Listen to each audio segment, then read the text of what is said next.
Adjunct Professor Moran, Macroeconomics 111. In our last chapter we studied gross domestic product, inflation, and unemployment, the three main macroeconomic variables. What we're going to do now is we're going to study the current state of the economy by combining those. We're going to do that in a model.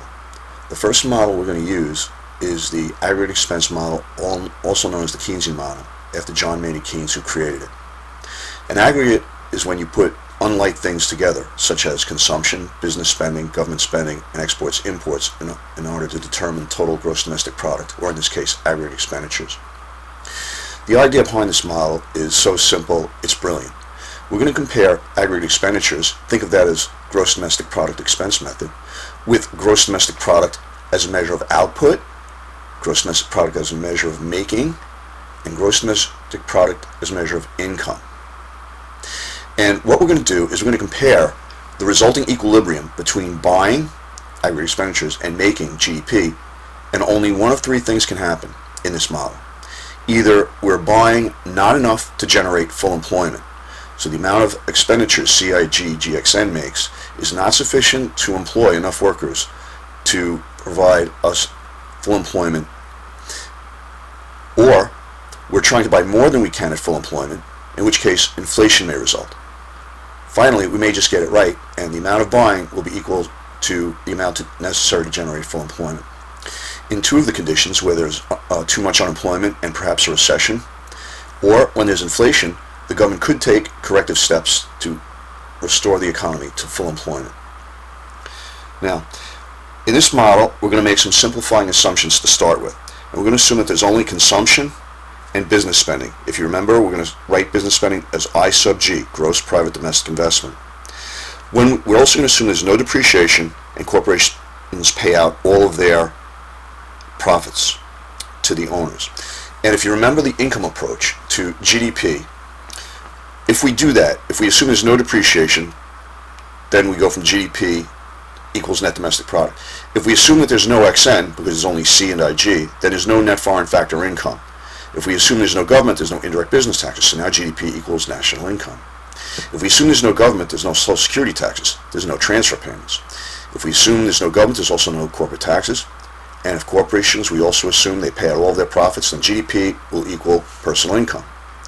If there's no government, there's no personal income taxes. So as a result, when we study GDP, because of these very powerful assumptions, GDP will equal disposable income, which is then either consumed or saved.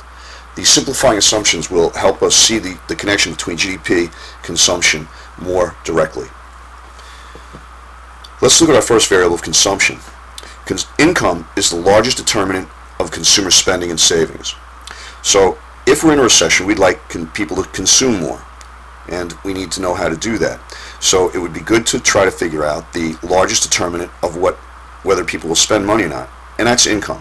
If you think of it, when you're in high school, you probably didn't consume that much because your income was low. And now that some of you are getting jobs, or in a couple of years when you graduate college you get jobs, your income will go up, and so will your consumption. Income is the largest determinant of consumer spending and savings. We're going to show that in a graph.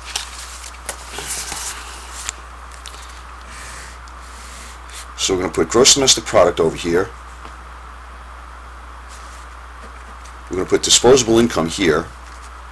Eventually we're going to consolidate these graphs onto a GDP graph, and we're going to put consumption here. We believe that disposable income is the largest determinant of consumer spending. And we're going to put a line on here that has absolutely nothing to do with economics. It's a 45-degree reference line. Any number that's on the 45-degree reference line has this and this axis equal value. Now, if you consumed every dollar you made, the consumption function, the line that explains the connection between consumers, spending, and disposable income, would be a 45-degree line. Up 1, over 1. The slope would be 1. But that's not true. Some of your consumption, some of your income leaks into savings. So for every dollar you make, you don't spend a dollar. This is a consumption function. The slope is less than 1. As you go over in income a dollar, you go up by less than a dollar. The slope is less than 1. That slope is so important to us going forward. We're going to call that something. The slope equals the marginal propensity to consume. right? Marginal means next. Every time you get an extra dollar, a marginal dollar, how likely propensity are you to spend it, consume it? Marginal propensity to consume. All right, now we could show a savings schedule. The most important determinant of savings is also disposable income. We're going to draw a line here that represents no savings. You have no savings when you consume every dollar you make. That's here. Again, you're on the 45-degree reference line. You can go down, and whatever this level of income is, at this level of income, you would have no savings. You'd be spending every dollar. Now, if your income falls below a certain dollar amount, notice that your consumption at this income level, your consumption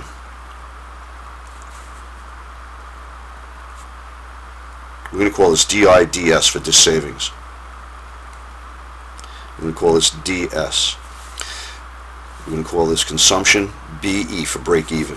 We're going to call this DIBE.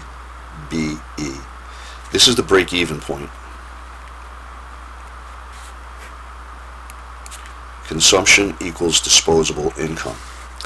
This, though, is dis savings. You're consuming more than your income. Right? We can read income from here.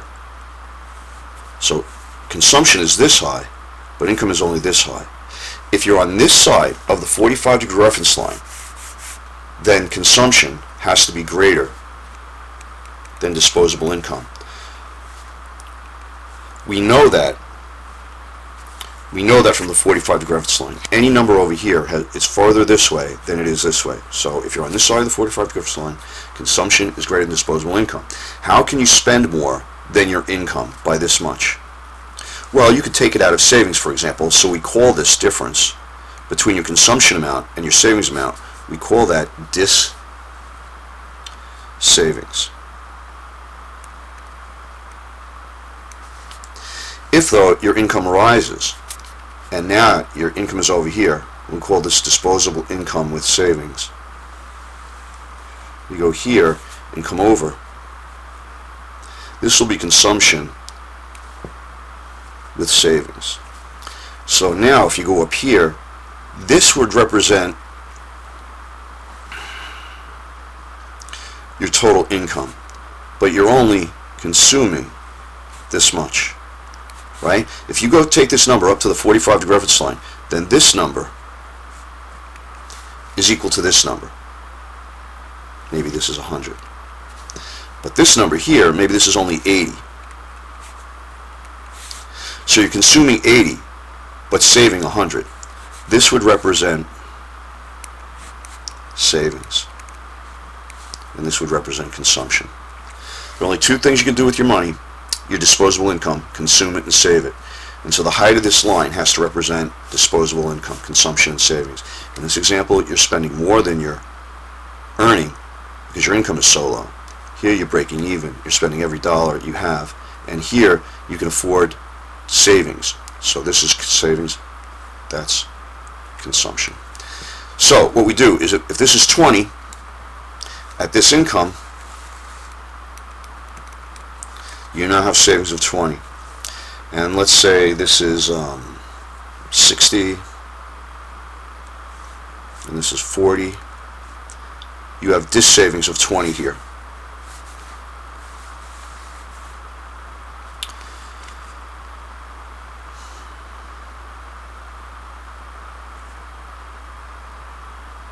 And let's say this is 70. At 70, you are breaking even, and you connect that, and that is consumption. That is a savings function. The slope of this line is the marginal propensity to save. There's only one thing, there are only two things you do with an extra dollar, spend it or save it. The marginal propensity to consume, the slope of the consumption line, and the marginal propensity to save, the slope of the savings line, has to equal 1.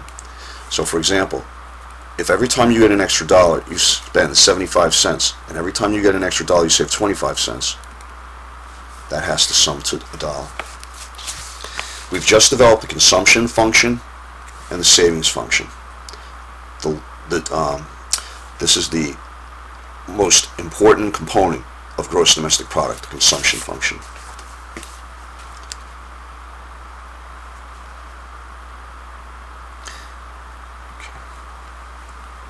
Now, we are going to break here, and we'll pick this up with things that shift consumption.